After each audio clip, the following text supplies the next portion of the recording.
Welcome to Talk Plus Water, the podcast that takes a deep dive into the world of water with those making waves.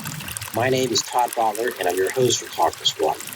I'm also the principal of Collaborative Water Resolution, which you can find at waterdisputes.org. In addition, I'm editor-in-chief of Texas Plus Water and the Texas Water Journal. Both publications are free. My guest today is Kelley Cochran. Kelley is the general manager of the Guadalupe County Groundwater Conservation District, which is located in Seguin, Texas.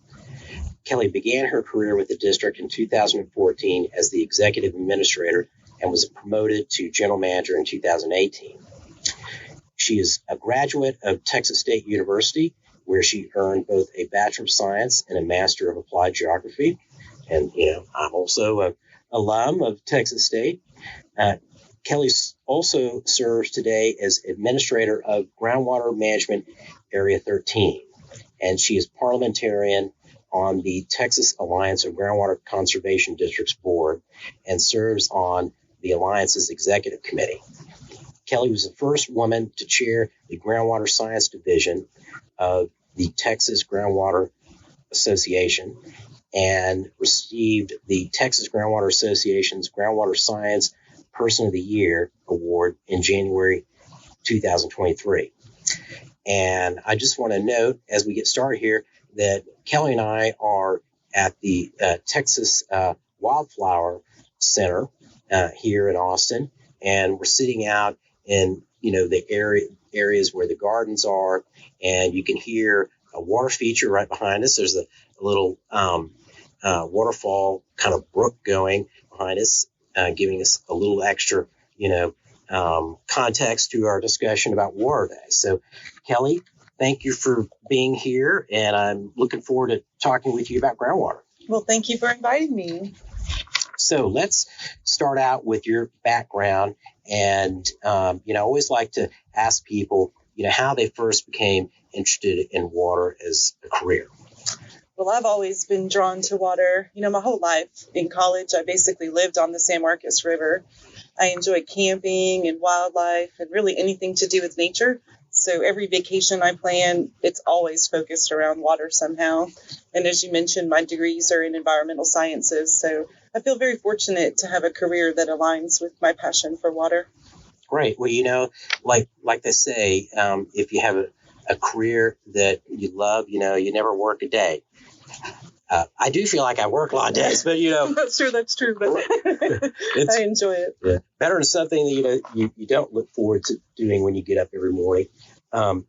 So let's kind of start off with kind of groundwater 101. We have listeners in Texas, but we also have listeners in other states, and we actually have some international listeners as well.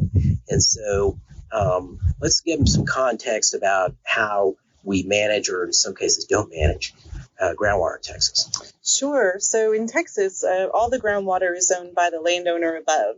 But if your property is located within a groundwater conservation district, we call those GCDs, then special rules related to spacing and production of that groundwater apply.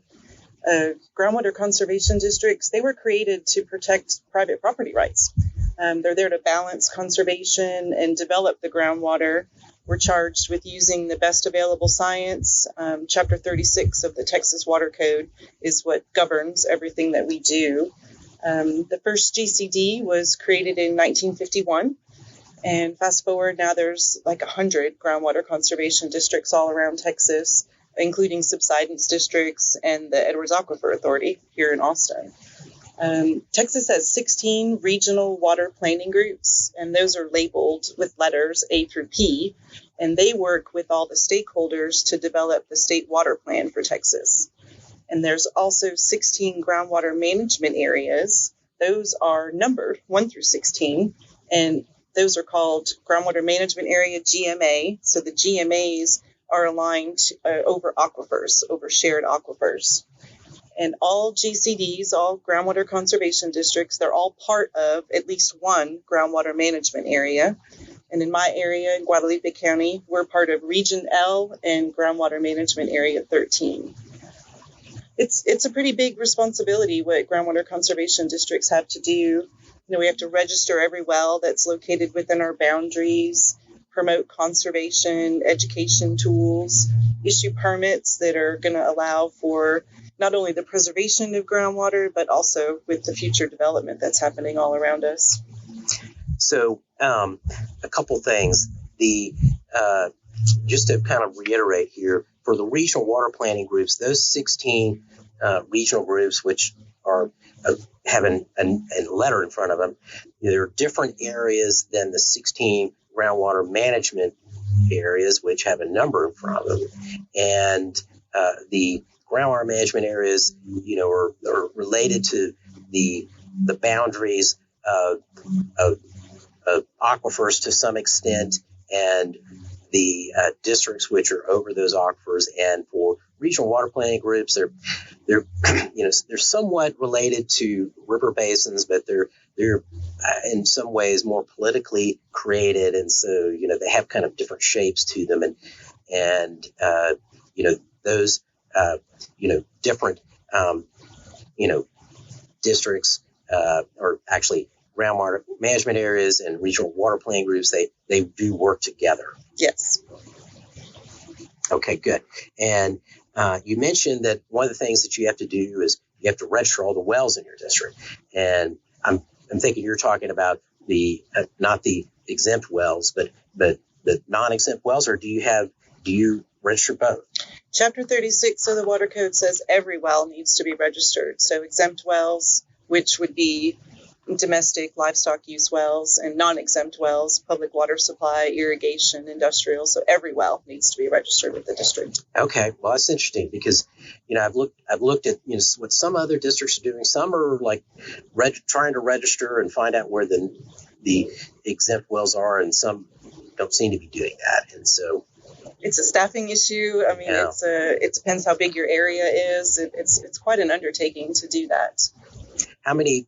I mean, that's a good question to as we get into you talking about your district. What's the size of your staff? 2 people, myself and an administrative assistant.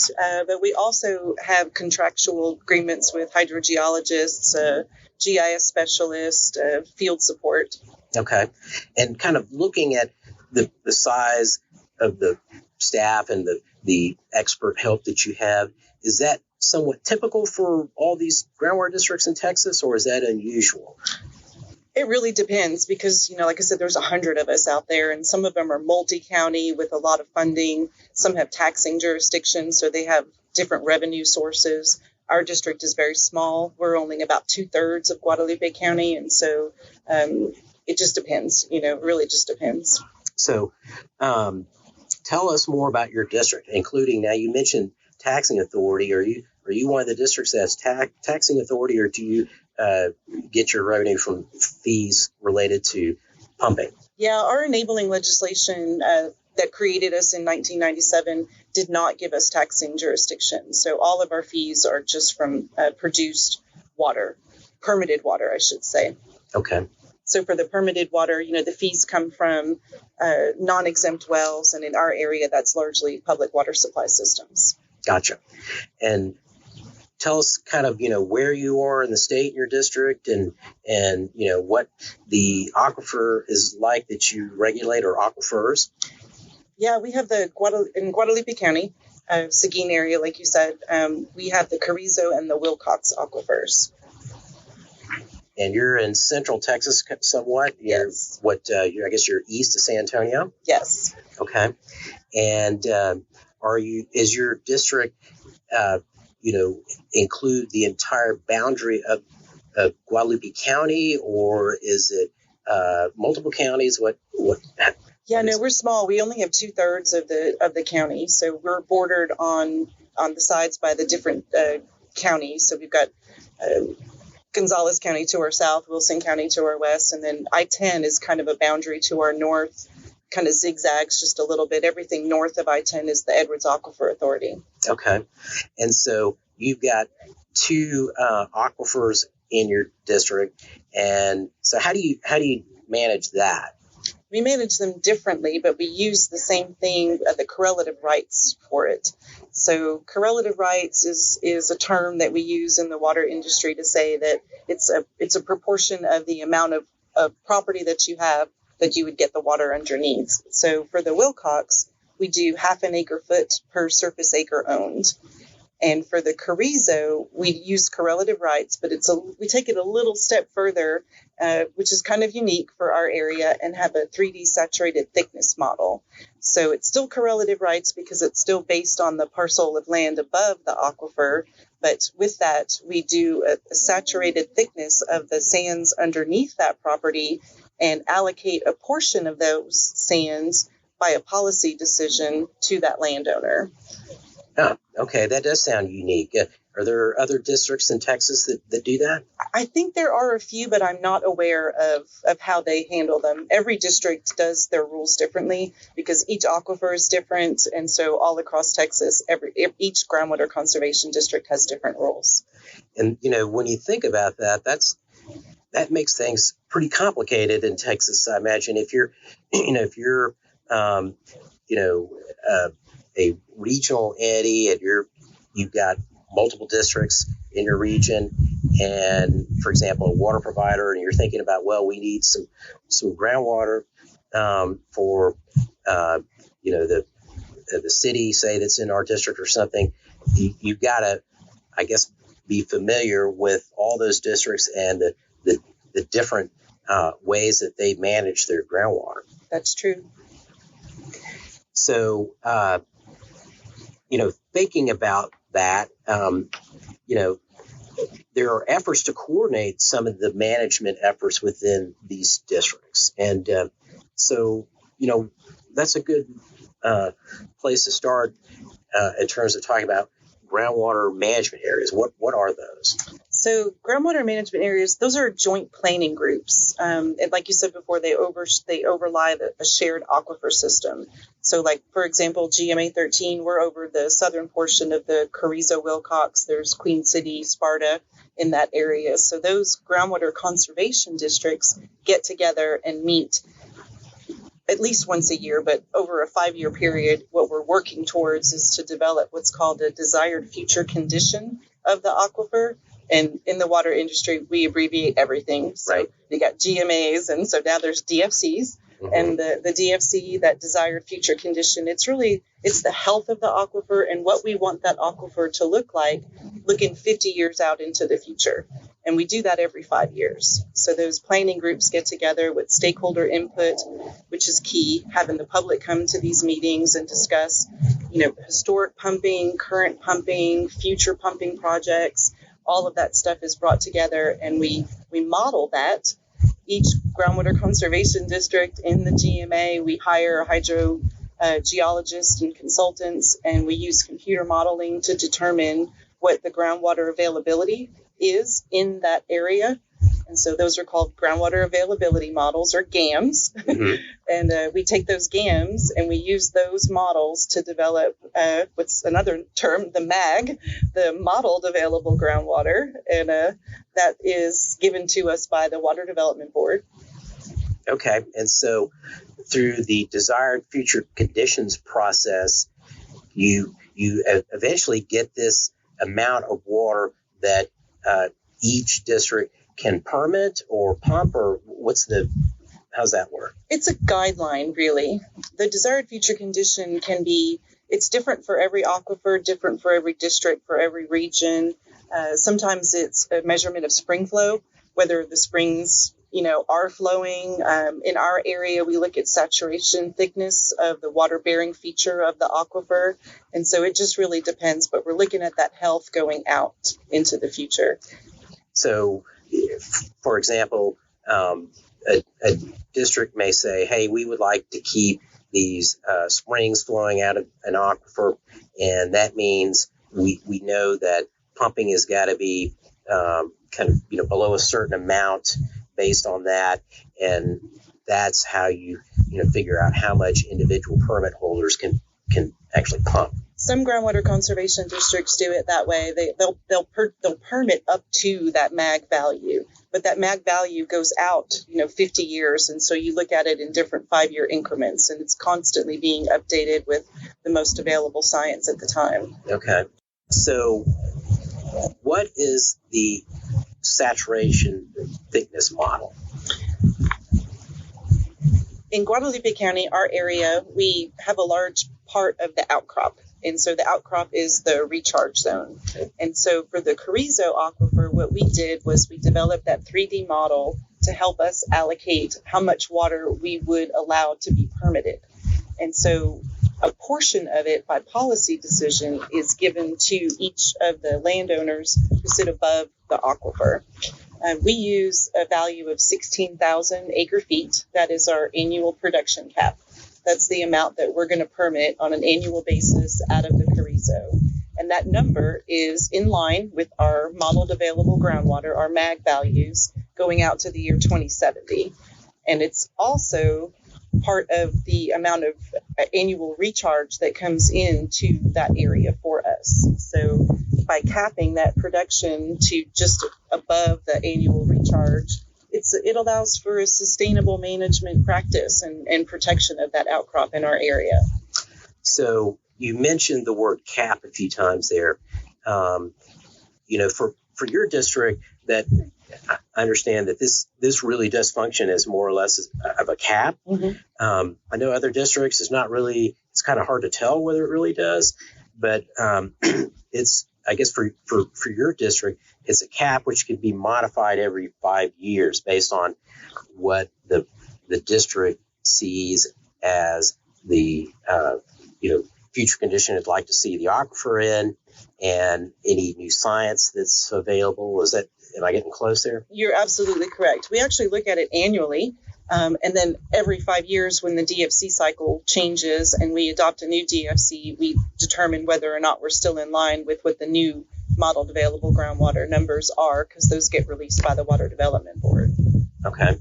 And so the 5-year process, is that underway right now? I guess it's kind of underway all the time in some ways. Right? It is. As soon as it ends, you just start right back over again, because it takes all that time to put together the entire process. So yeah, we're in the 4th round of DFC since the inception of coming up with desired future conditions. This is the 4th 5-year cycle that we've been involved in, and we're beginning the 2nd year of it right now. Okay. And I know that California has SGMA, which I'm probably going to get this wrong, but I think it's a Sustainable Groundwater Management Act is what they call it. And I think the way they're doing it is they're doing it kind of as what do you not want your aquifer to look like, whereas ours is what do you want to look like. So I guess it's somewhat different the way they're approaching it, but that's some context for people who may be more familiar with that process than desired future conditions here in Texas. The district that you manage, you also have historical use of groundwater that existed before the district was created. How do you kind of marry, the recognition of historical use with the correlative rights management system that you have in place? Yeah, when we were developing our rules back in 1999, there weren't that many established non-exempt wells in our area. There was one public water supply system, and so the board developed into the rules a way for an applicant to apply for historic usage. So they did apply for the historic use, and they were given a period of 25 years to obtain those water rights under the new correlative rights system. And so with that one historic use permit, it's already been almost 25 years. Next year actually is our 25th anniversary as a Guadalupe County Groundwater Conservation District. And so that historic use permit will sunset. It will expire. And that permittee will have to go out and purchase, lease, obtain somehow the rest of the groundwater rights to continue pumping just like everybody else does in our area. Okay, well, that's an interesting approach. So the historic use is recognized but it's not a perpetual permit. It's got a well, I don't know if sunset, but it's got a limited life, and it's a long life, right? I mean, 25 years, but during that life, they understand that, hey, they're going to have to find water to replace that amount eventually, because that permit will no longer exist. The permit will continue to exist. They just need to replenish the water rights to back it up, because they didn't have it 25 years ago. Gotcha. I'm curious, do you know of any other district in the state that does it that way? Because, there are a lot of districts that are kind of, seems to me, struggling with, recognizing historic uses, and also, trying to come up with a way to sustainably manage their aquifers in the future. I don't. Yeah, every groundwater district has their own set of rules, and I don't say I'm hyper focused on my area. I'm aware of the other things in GMA 13, but I don't know of how all the other districts handle their historic use. Maybe they should be looking at what you're doing. That's because that's a potential solution for some of them that I know are kind of struggling with these issues. So groundwater seems to be having its moment right now. I'm curious if you kind of noticed that, there's a litigation that, of course, it's over now between Mississippi and Tennessee over the Memphis Sands or the Sparta Aquifer. There's, the dramatic declines in the aquifers in California's Central Valley. Arizona has been in the news over the last year quite a bit about its groundwater issues. And then there's, this series that's been in the New York Times looking at groundwater issues across the U.S. Somebody who's at the center of these local groundwater management issues, does it kind of feel like you see that we're entering a kind of a time when there's maybe going to be some significant changes on the horizon for how groundwater is managed and valued? Yes. Texas is experiencing tremendous growth, and the need for water is only going to increase. In our area is no different. We've got that expansion on I-35 and the I-10 and 130 corridor, subdivisions popping up all around us. Everybody needs water. But I feel that we've got a good system in place to manage the groundwater. The process for evaluating, the current needs, the future potential needs is addressed in all aspects of the planning process, from the local, regional, all the way up to the state water plan. But I do believe that local management's the key. As you know, each aquifer is different and can vary over distances, which is why each district's developed their own specific rules to manage it. Increased conservation practices, and not only in times of drought. I think that's going to be key too for helping everybody find the water that they need. And the other part of your question, the value of water. Yeah, water markets. Yeah, that's way more complex to answer. Water is essential for life. Groundwater districts are here to help manage, protect them. I take my job very seriously. And as I mentioned before, my passions, they've always included water, the protection of the environment. That's always been at the core. So I feel very blessed to get to combine my love of water and my career. That's great. You're lucky that you can combine those things. So let's kind of wrap up with our last question. And really just, how can our listeners find out more about your district and how you're managing your groundwater? They can visit our website, www.gcgcd.org. They can call the office. All of our information's there. I'm happy to help. Great. Well, I hope you get some calls because, I've found that, you really know what's happening in terms of groundwater management in Texas, and you're great at explaining it, I think, which is, it's a complicated, they're complicated subjects, right?